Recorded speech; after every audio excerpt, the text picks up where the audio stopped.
Hey,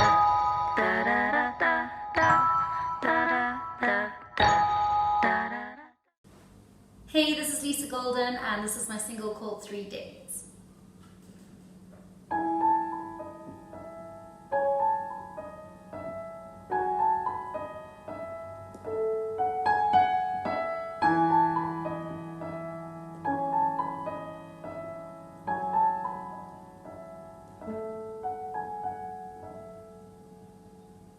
Think I finally stopping love, no longer putting brakes on my heart. Actually think it's okay to breathe without hesitating.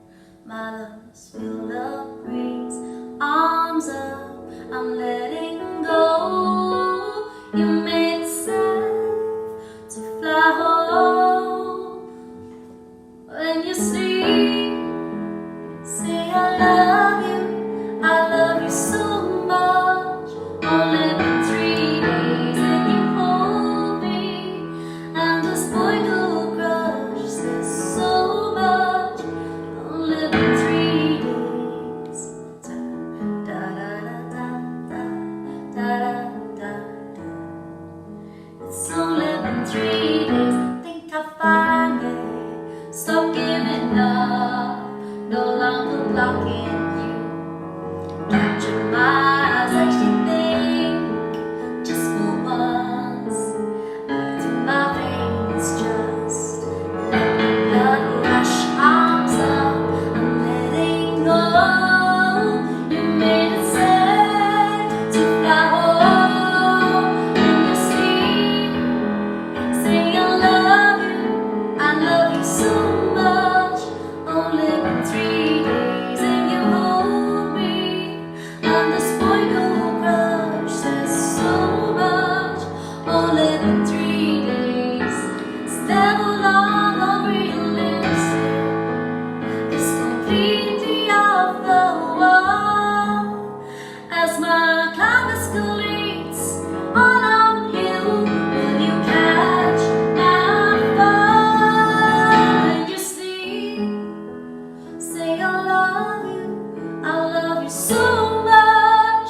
Only been 3 days and you hold me, and the spikle crush says so much.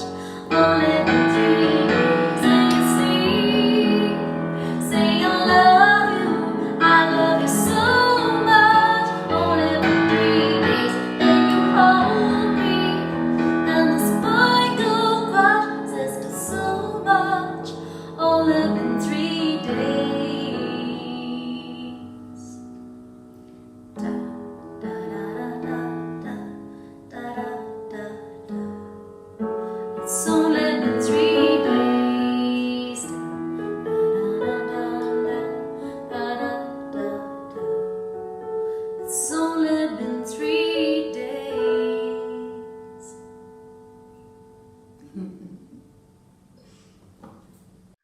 Welcome to the Need to Know Music Show on Switchbox TV. I'm Ronan McManus, and today I'm joined by a South African singer-songwriter now based in Dubai, who's traveled the world with her music and shared the stage with some of the biggest names in the business. She's had chart success and is described as being a bundle of fiercedom. Please welcome the incredibly scary Lisa Goldin. How are you doing? I'm fine. So how have you been the last few months? What's it been like for you being what's lockdown like in Dubai? It's very strict. You have to do everything they say. Oh, really? But it's good because they've managed to kind of get past it. So, well, almost past it. So we had loads of curfews, told when to go home, when to not be out, what to wear. We had to have permissions at some point to drive, and we were only allowed every 3 days. All music stopped because you have to have a license here to perform. So all music was stopped on the 16th of March. So I was out of work overnight, no notice. That was harsh. A lot of my friends have really, it's been tough. It's been really suffered. And yeah, but I was in the midst of dropping music. I was like in the no. midst, just come out of studio, just was like ready, like literally to drop a whole bomb of music, and I was like, okay, do I or don't I do this? Do I take the risk or don't I take the risk? And it was like a real big thing because I was like, what if it comes off wrong, you know? Oh, I mean, I had a similar sort of situation here actually. The same thing happened 16th of March. They stopped all the music here, and I make my living through gigs, and also had an album ready to drop. So we've had the similar sort of issues, really. I mean, normally in Dubai, I mean, I was there in 2010. I spent 5 weeks in Dubai. Ironically, you being a South African, it was to do with the World Cup in South Africa that year. I was doing some football-based events Nice. with Rob McCaffrey, who's now doing the sports things on this channel. He was based in Dubai for 10 years. So I know I've sort of experienced the Dubai lifestyle for 5 weeks. It's pretty crazy, isn't it? Yeah, it's a lot of fun. There's so much. It's so buoyant with music. There's a real abundance of it here, and I've been in and out the territory for a while, and I just love it. It's a place where I really thrive. So, like sometimes the people are like, well, where are you from? Where's your home? Because like, are you ever gonna like be in one place? Are you gonna move again? And I do love it here. I mean, I love the UK. I was there for 11 years, so I loved it. That's like, I'm I can't wait to go back. I haven't been back for a while, but I'm dying to go back. I really am excited about that. So do you think you're going to spend a bit more time over here at some point? You were saying you're going to come back, but are you going to come and live here for a while, or do you like living where you are now? Well, the thing is I'm always traveling. Like last year, I traveled back home twice to South Africa for 2 gigs. I can never say. That's the thing. I don't know. I don't know what's going to happen next. So the world's the rock and roll lifestyle. You can just wherever you lay your hat is your home. Exactly. So, and it's just acting like that, right? Absolutely, yeah. I mean, everywhere I go, my wife always laughs at me because I always come back saying, right, I've looked at house prices, and I might be in Italy, or I might be in Brazil, or I might be everywhere I go.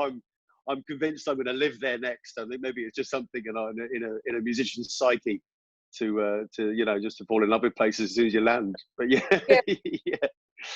So So let's go back to the beginning. I mean, your upbringing in South Africa. You're from Johannesburg, correct? Yeah. What was your life like growing up in terms of music? Was it part of your life from earlier, or came to later? Yeah, always. It was. I was in musical theatre. I was singing in nursery school. I was like singing already from the start, and then I was in the dance team, and then I fell upon the choir, and my choir teacher was really quite funky. She used to create shows around the people that she found talent with, and I nagged her to death, and then eventually she left me. Well, she was like, there's other people that are ahead of you in other years. Can you let them do their thing? Like, just wait. And I was like, no, I don't want to wait for anything. Exactly. Go get it. Yeah, and so I did loads of choirs, musical theatre, and then she actually put me into musical theatre in Pretoria, Pretoria Tech. I didn't really like it. People were a bit hard. It was a bit weird. And then I came to the UK and I studied there, and that was much better. So where were you based in the UK? Where were you? Brunel University. I had the most wicked tutors. They were fantastic. They were really rock and roll, and that's why I had that affinity to that side. Where was that based? Was that the Uxbridge campus? Yeah, Uxbridge.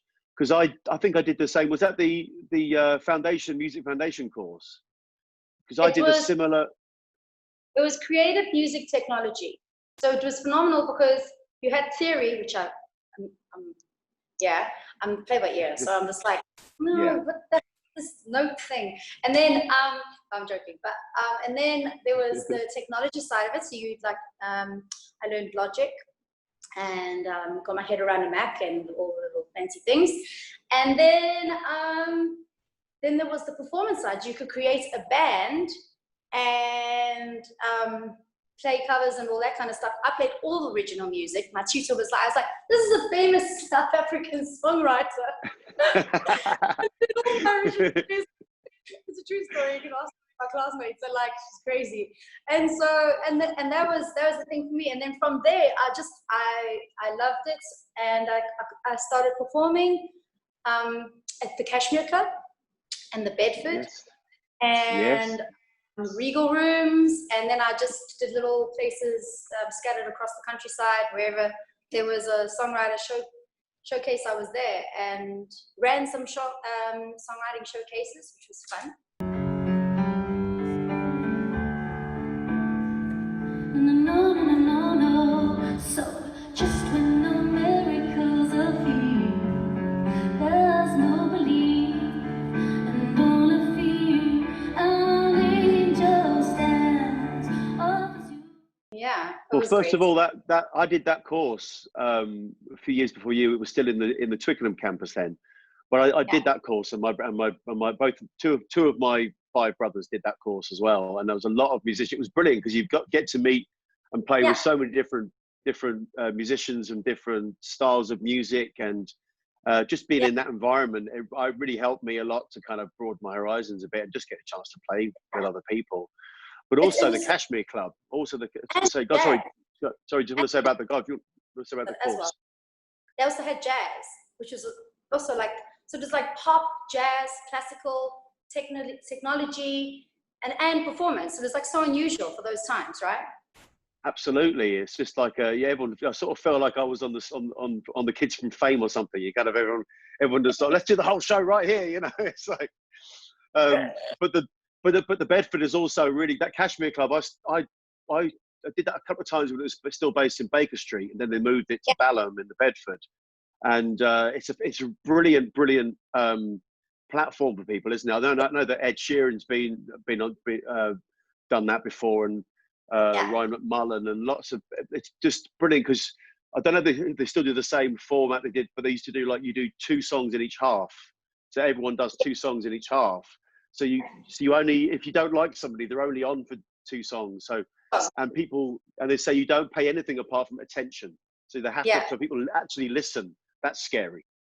Yeah. How did you find the experience of the Bedford?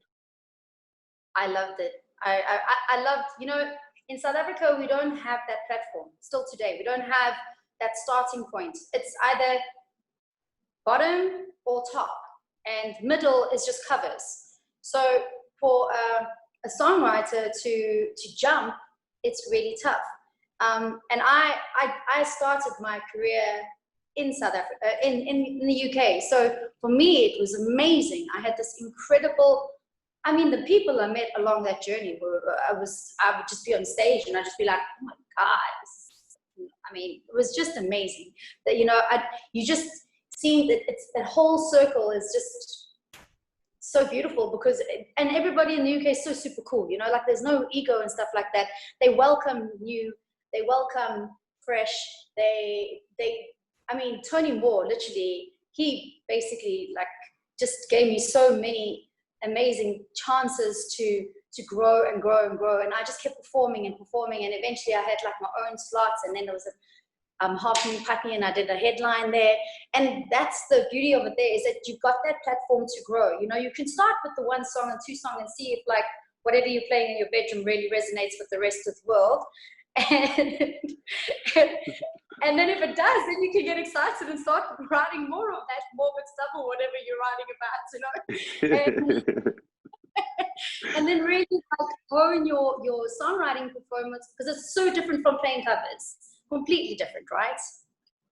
Yeah, well, I think that's the thing about, there's so many venues around where you can be soul destroying that people don't, they're sort of talking through your cover set, whatever, but in places like the Bedford's great for that, because everyone listens to it, and that's the thing, they close the bar during the performance, and so it's that kind of, so having that, there's a few of those venues, but Tony Moore should really get the recognition for his contribution to original music in this country, because it's one of the, I just absolutely love the Bedford. I played there quite a few times, and that atmosphere. And you're right about other people on the bill. Everyone's so supportive of each other. Everyone listens to each other. Everyone's like sharing their advice and things like that. And it's just a real kind of, and the talent level is crazy. Unbelievable. Yeah. Like, I mean, I was intimidating. Yeah. It's intimidating, isn't it? You always get massive imposter syndrome every time you step into that place. I swear. And I mean, the one thing, I mean, when I did perform on the same stage, I was on stage with Jessie J. I was at the Pagal Club, and it was, I don't know if, have you ever played there? No, where's that? Oh, the Pagal. Yeah, I have, but for it was a movie premiere after party thing, but I've not done any nights there that aren't been private things. But what's the Pagal like? Oh, it was phenomenal. So you would also kind of do like a one song thing, and then if Alan Patrick, who was part of Wind and Fire, I think he was the host, and if he liked you, then he'd invite you back, and then you play with the house band. I gave the house band the music the day before. They knew everything, and I was just like, yeah. And then Jessie J turned up, and I was like, I don't know how to sing anymore. I was like, oh my God, I couldn't speak. I think she said hello, and I must have just looked at her like, I don't know what to do with myself. She's an incredible voice, isn't she? Yeah, and I just love that whole circle. It was just amazing because you always just, everything came around, and you just went from step to step to step to step. It's amazing, really stunning. Yeah. So you released your first album, and am I pronouncing it right? It was Her Story, as in history, or do you call it Her Story? How do you? Is it Her Story? Her Story. Her Story. Her Story. And so what was it like getting that recorded? I mean, I know it's like releasing a first album. You kind of put so much into it, and it's such a relief to finally get that out and as a living thing. How was what was the process like recording it and then releasing it? I released about 20 demos first, versions of it, like one with one song, one with the next song, and then like because at every gig you would do a giveaway, you know, and also because we learned Logic at Brunel, I was like, oh, I can do this recording thing. So I did some of it actually on my own, and then one of the producers was Tom Gray, and his father was the producer for Sting. I can't remember his first name, but anyway. So I did some songs with him, some songs with another guy called Clive Humble, and then I did the rest on my own. And just with my crazy neighbor who hated any form of sound. Didn't matter if you went ping, he would hear it, just like he would just go ballistic. So it was fun recording with him. It was a very memorable time of my life. And then I was kind of like still kind of working in events, and then kind of like, you know, singing part-time, and then something happened where that all just flipped, and I was like, I'm never going back again. I just want to do music like full-time. I applied for the band to perform at Guildfest, and we got in, and that was it for me. And I was just like, okay, let's go. And so I dropped the album, we did a launch, we had the band performing and the advertiser stage, and we watched Blondie at the end of it, and yeah, I'll never look back. Who am I? Who am I? Do you really wanna know? Won't be bound by your tomorrow. This is it, I'm running free. I will never hit the ground, 'cause I walk independently. Memories break, it's enough you take all of the truth. So you had clothes sponsored by Vivienne Westwood. Yes, it was incredible. How did that come about? Well, I'm kind of crazy. So I'll do really wild things. I'll just like get an idea and go, you know what I'm going to do? I'm going to do X, Y, Z. And so I was like, I'm going to get sponsored for all my clothing. Why not? So I just kept phoning all different stores, and I love Vivienne Westwood. And I just thought, why not? Why shouldn't I? And so I phoned up and they said, yes, of course you can. You can just come and pick up when you want. And then when you're finished with it, you come back and drop it off. It was incredible. So I just wore Vivienne Westwood for all my shows. I'm beginning to understand the Fearston thing now. I'm beginning to get where that comes from. That's crazy. That's amazing. That's amazing. That's well done with that. That's brilliant. So your second album, you released a book with it. Tell me about 40 Ways to Tame Musicians. Okay. So the book's called Who Are You Again? And it's always that whole thing of being backstage when you're walking into the gig for the first time. No one knows who you are, and they're like, "And who are you again?" So it's that kind of play on words, and also it's a South African thing where we go, "Who are you?" And we're like, "Do you know who I am?" And it's like this whole other thing. So just like a play on both. So the book was a very unusual thing. I landed up going on tour with a company called Live Productions for 1.5 years. And I went to Singapore, Oman, China, Beijing, and then to Abu Dhabi, back here in the Middle East. And that's how I got introduced into the Middle East.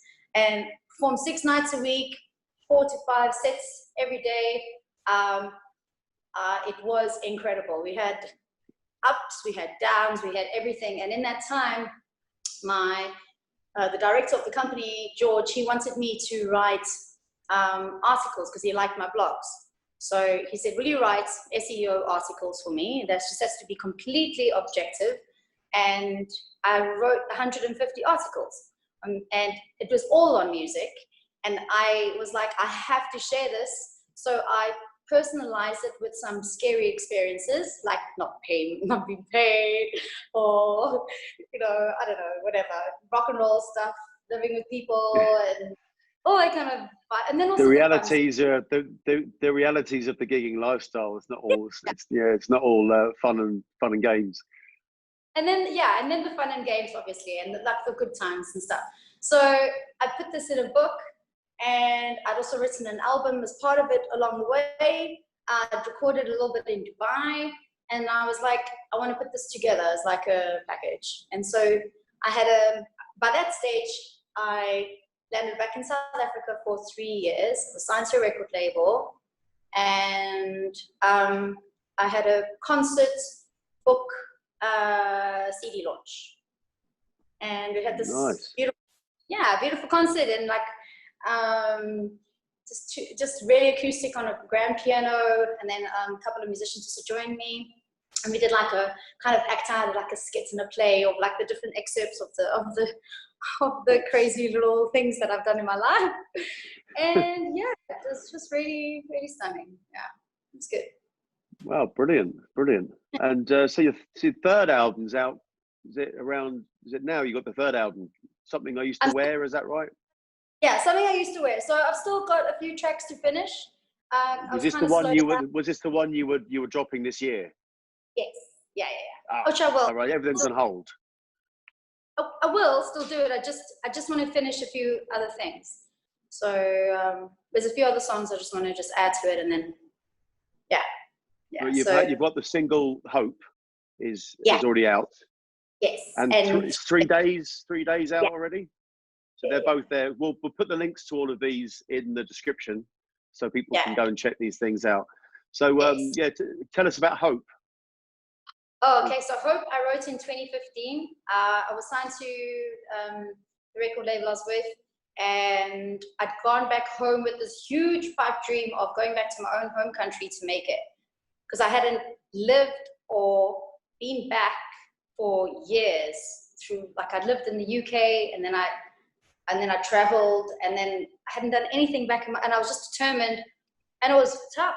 It was tougher than living in the UK and like going to a place where nobody knew me. It was really hard. So I went back to a place where I had a whole support system and so many things in place, had contracts set up for music. I was doing theater production and everything was fine, but it was hard. I found that harder than anything else. And I just think that, I don't know, it just, something didn't agree with me. And I don't know, I loved it. There were highs, there were lows.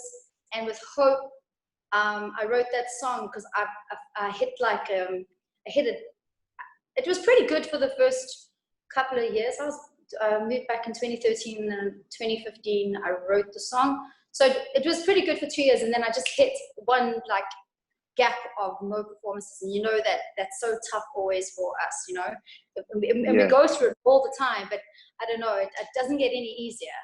So, and that was one moment where everything wasn't really working. There was no synergy. I wasn't recording anything that was biting with the label.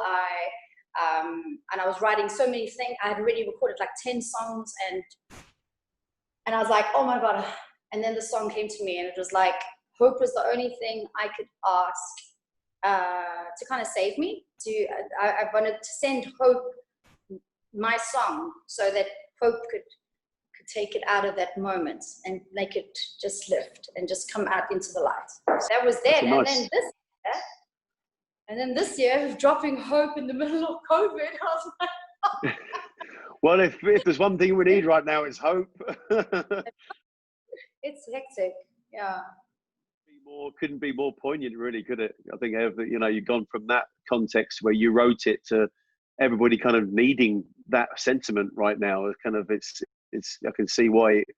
I mean, we did a similar thing. My band, we had a song called Human Kindness, which we weren't planning to release yet, and we decided to put it out during lockdown because it was the right time for it. So sometimes you can things just happen. Sometimes synergy kind of just works, you know, kind of all syncs up. But you mentioned you did a lot of those gigs. What's your most enjoyable gig you've ever done? What's the sort of the highlight? There's a few. Beijing was phenomenal. They literally would hear the first ding and they would run to the dance floor. They love live music. They appreciate Western music, and that was incredible. I would walk. I felt like Jesus' sister or something. I would walk into the audience, like off the stage into the audience, but they would part. It was just like move from side to side and form a circle around you like some goddess. I was like, this is the best life ever. Moment, that was cool. And then in South Africa, I did the Grand White Parties, and it was 11,000 people you're performing to, and it was just fantastic. South African energy is amazing. Ibiza was also a lot of fun. You know, the Spaniards they've just got this energy which does not ever end. It's just really fantastic. And then obviously Guildfest was like my first biggie, and my Bellum and Regal Room and Kashmir days were just really phenomenal. And then here in Dubai, I've done lots of the taste festivals. We did a big theatre production, Caligula, and I got to perform last year at Atlantis. I had a residency there, and that was very special because it's just piano and just voice, and that was really beautiful. I got to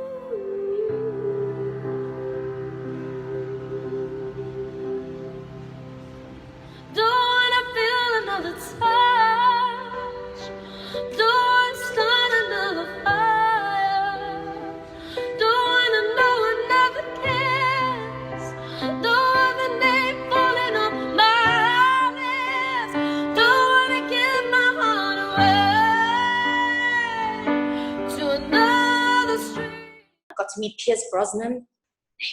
Oh wow!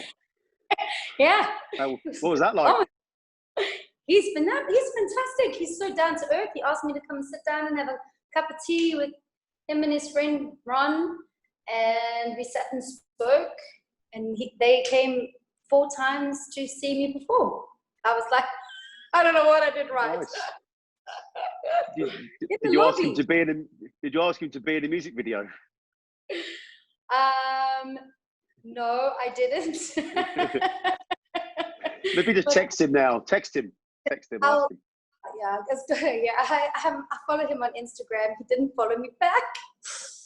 Oh. I'm sorry I brought it up now. I did give him my book though. I did give him my book and I gave him a signed copy. Excellent. That's it. Yeah. Got to seize the moment. Got to seize the moment.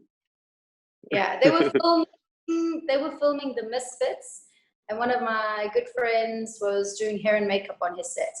So. Oh, nice. Did you sign it? Dear Pierce, will you marry me, Lisa Goldin? No, he's very dedicated to his beautiful wife and kids. Oh, well. And I had a friend who actually came to visit me at the time, and I knew she had a major crush on him. He's not my crush. I think he's fantastic, but he's not my crush.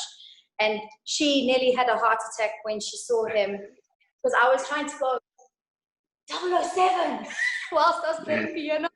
To try and signal that is Pierce Brosnan.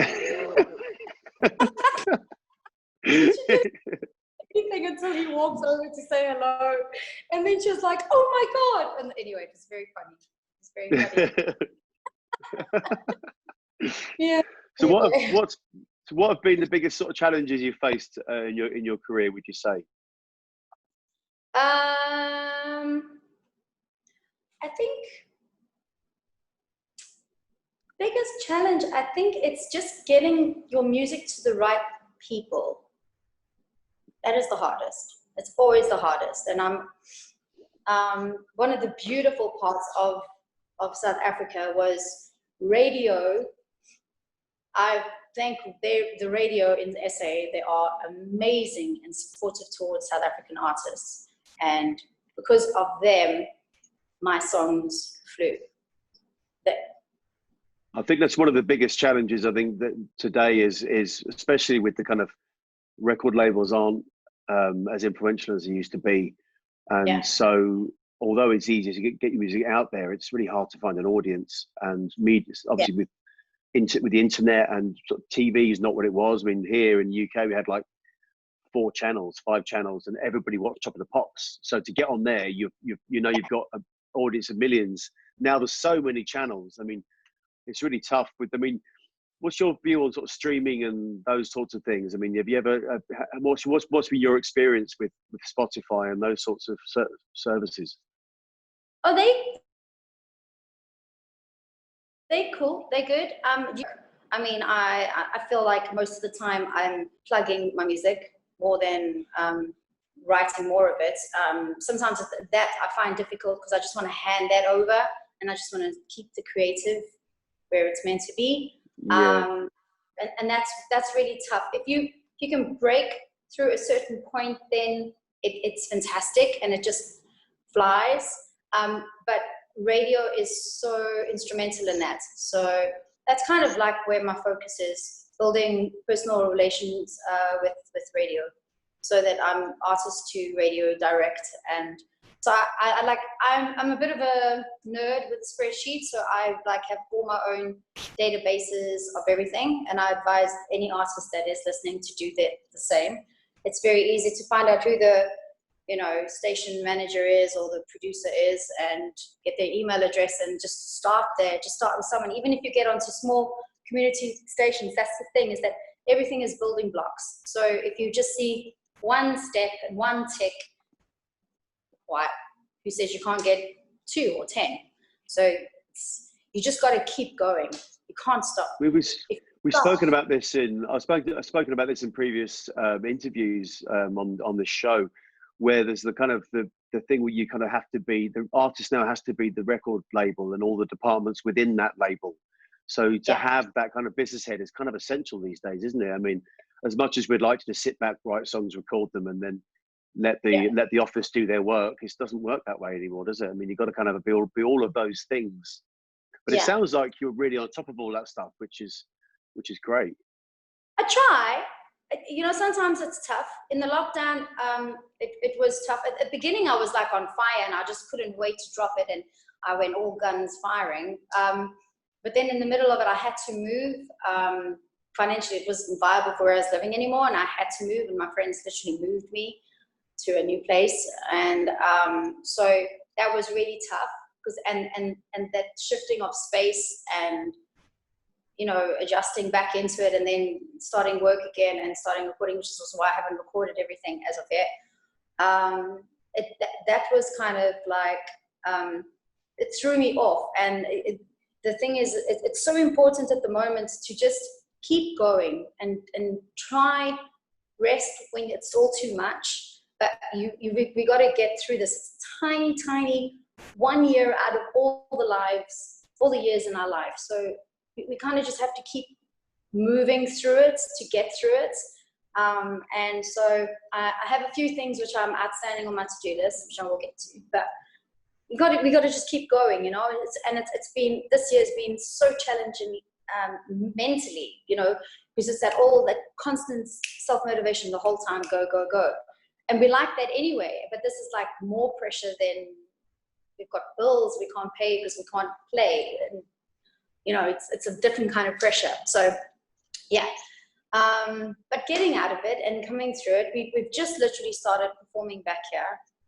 So that's what I was going to ask next, actually, about that, because here the outdoor performances are allowed, but of course we're in the UK, so outdoor performances aren't always possible. But as I'm sure you know very well from living your time living here. Yeah, someone was last weekend, but so I mean, is that kind of the vibe? Are you allowed to do indoor things in Dubai, or is it outdoor as well, or what's going on there with that? Okay, well, it's almost 50 degrees outside, but we are allowed to go now to the beaches, but we do have to have protective measure in place. You can run or do if you overexert yourself kind of exercise, you can do that without a mask, but you have to have it with you. And when all the restaurants are allowed to have musicians, only one performer. So luckily I play and sing, but you have to just have your mask just like underneath your chin when you sing, and then as soon as you come off the stage, you're treated like staff in that respect, because we're exposed to so many people. So the restaurant rules are 50% occupancy for now, and 2 meters per table distance, 4 people per table, and they're only allowed to be there for 3 hours at a time. So obviously we are part of having maximum exposure to whoever's there, so it's for our protection too. And also like no more sharing of microphones, because they provide like backline and all that kind of stuff here. So microphones have to be your own now. You have to sanitize everything before you get there, and start up and all that kind of stuff. And it's a completely different ball game in that respect. But it's phenomenal just to be back on stage and to sing again after not being able to for 4 months. I did one outdoor barbecue at the weekend for a friend of mine. He's a teacher in a school, so it was there like end of thing. And I was like, this is weird. I don't know how to remember to do this now. Took a few songs to get back into my stride. Yeah, it's like riding a bike. Be there, it's fine after a little while. Exactly. Yeah. So, but so what's it like out in the UK at the moment? Yeah, it's just outdoor interviewing me now. It's just outdoor gigs right now, but it really depends. I mean, we are in summertime, so we've got a higher percentage of that being allowed, but there aren't that many pubs and venues and places with outdoor space, because it's just not the way it is over here as much as it used to be. Those bigger pubs haven't survived the last 10 years, so I've found it really tough. I've got nothing booked in as far as gigs go. I mean, there's no date for all that opening up. We're hoping to get back to it soon, so we'll just have to be kind of optimistic. Let's put it that way. But this is the Need to Know Music show, so we do like to get a recommendation from each person for somebody else that they would recommend us go and check out that we may not have heard. Let me think. British? Anything you like. Okay.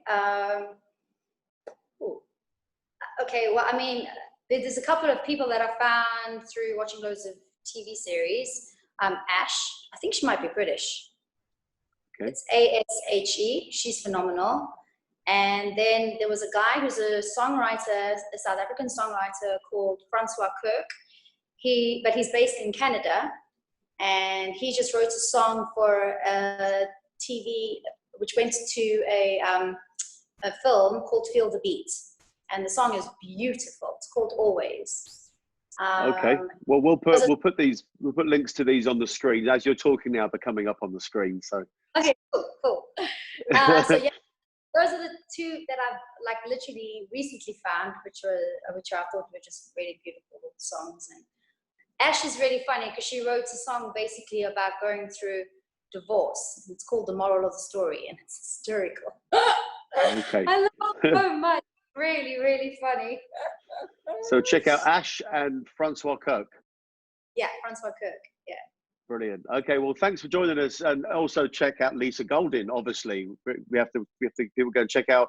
There's plenty of your stuff. I've been watching your videos, and there's plenty of stuff on there for people to get their teeth into. So listen, good luck with everything that you're doing with the album, and good luck with getting back gigging again. Enjoy yourself, and thanks for joining us, Lisa Goldin. Thank you. Cheers. Da, da, da.